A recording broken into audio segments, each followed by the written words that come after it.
we can use that creatively or destructively, or we can become indifferent. And according to Pope Francis, that's the path that most of us have taken, indifference.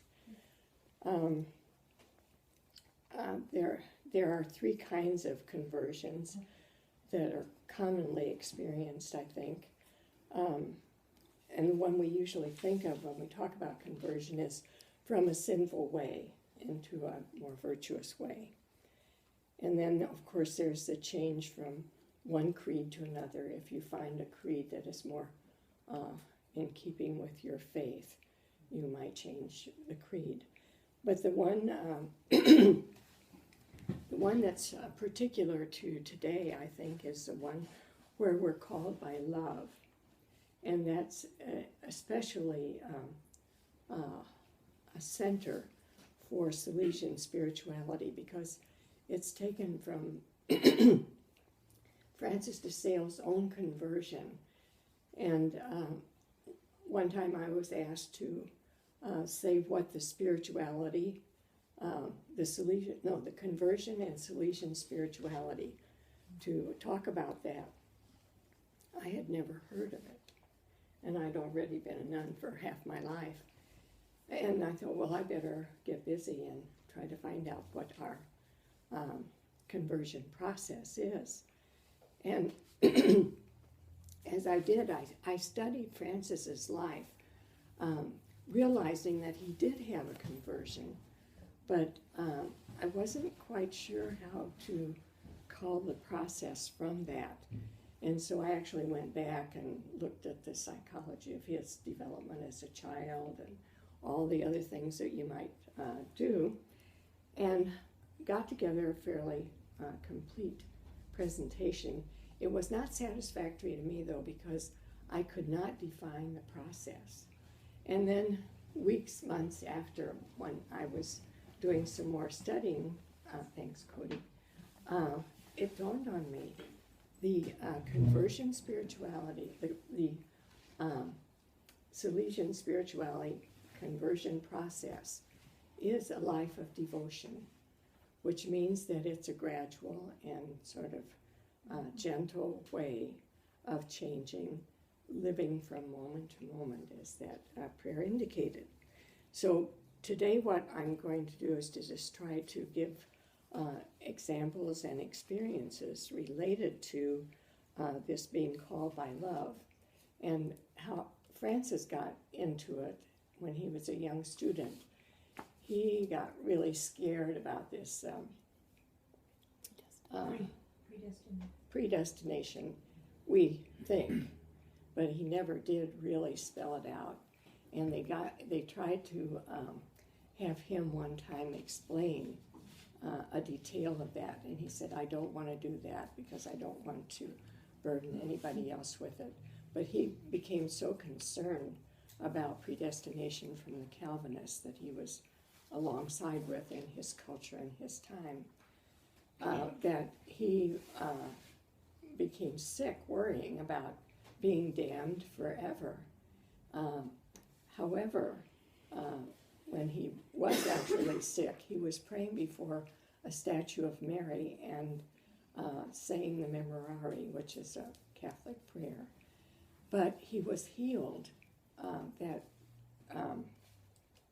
anxiety was lifted from him, at least in the first phase of it. And apparently he went through about 3 phases of this before he came to the realization that he had been so confronted by the love of God that that was his whole thing. And he was worried about if in the afterlife he couldn't love as fully as he felt God was calling him to.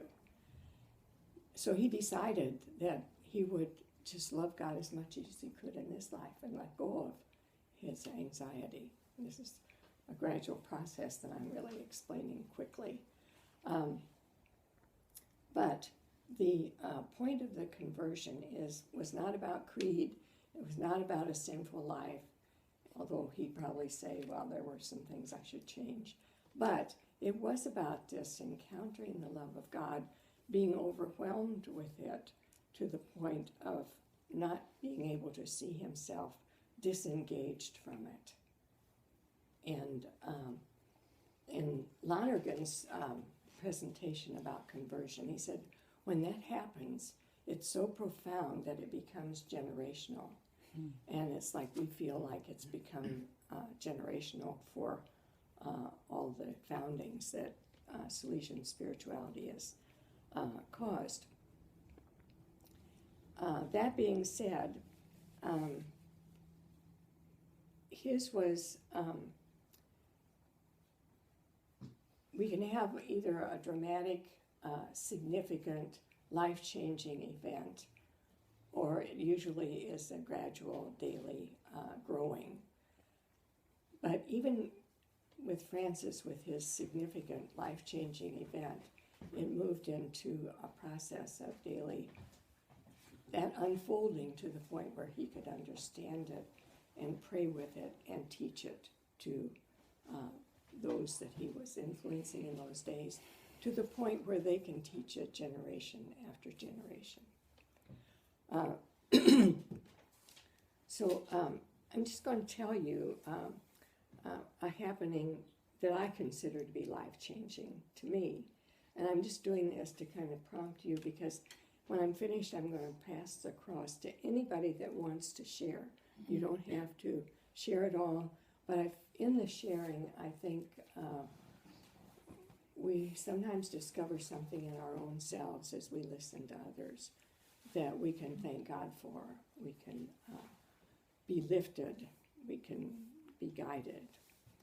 Well, I had been in the convent and finally professed for about 10 or 15 years. And at that time, I was in charge of the infirmary, and we had a lot of sisters in wheelchairs, and I was so busy, that I didn't have time to really think things through too much, because I was so focused on the work I was doing. And I was a nurse, so it wasn't like I had to learn everything from scratch. But every day when I had everything under control, I would go to the chapel to do my meditation about mid-morning. And I think that what I did was mostly just be in there and be happy that I was in the community I was in, and that I just couldn't imagine being any happier. And so I was sitting there being happy about where I was and doing what I was doing.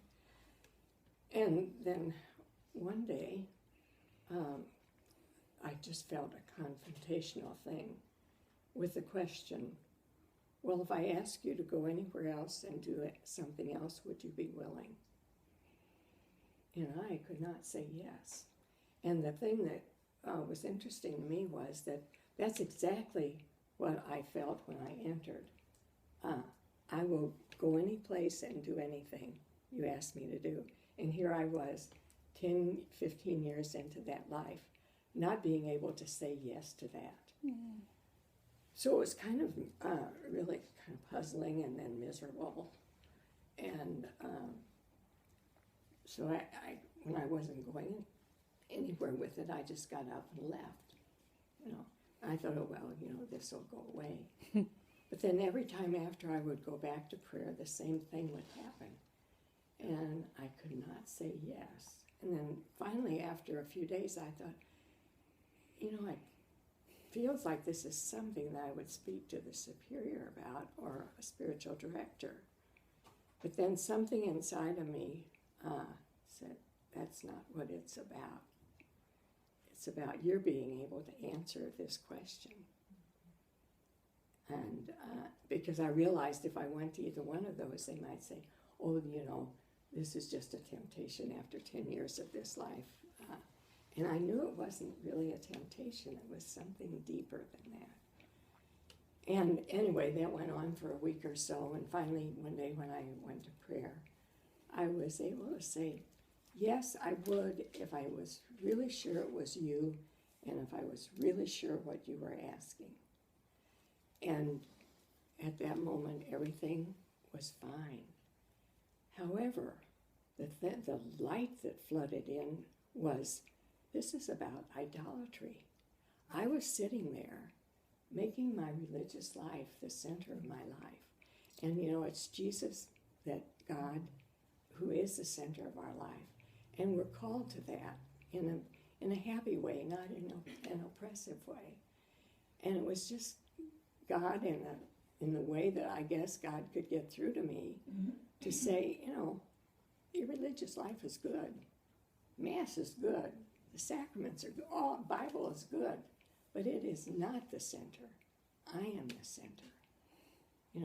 And what that did was to just kind of bring some balance into my life so that I would be able to look at things and realize whether I was receiving them as a blessing or as an idol.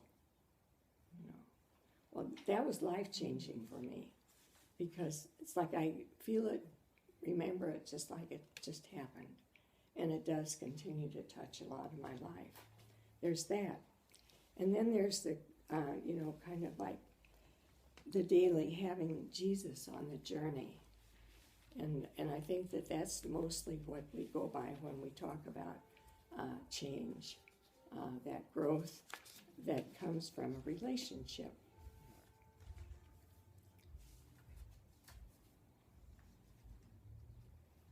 And I just want to then say how living in community can foster that. And I really do feel that as you begin to live in community, and many of you have had as much experience almost as I've had, considering your age anyway, things are going to work your nerves from dawn till dusk in smaller or larger ways. And you have to somehow work that out in a creative way and not let it be destructive and not let it be indifferent. Indifference is not good either,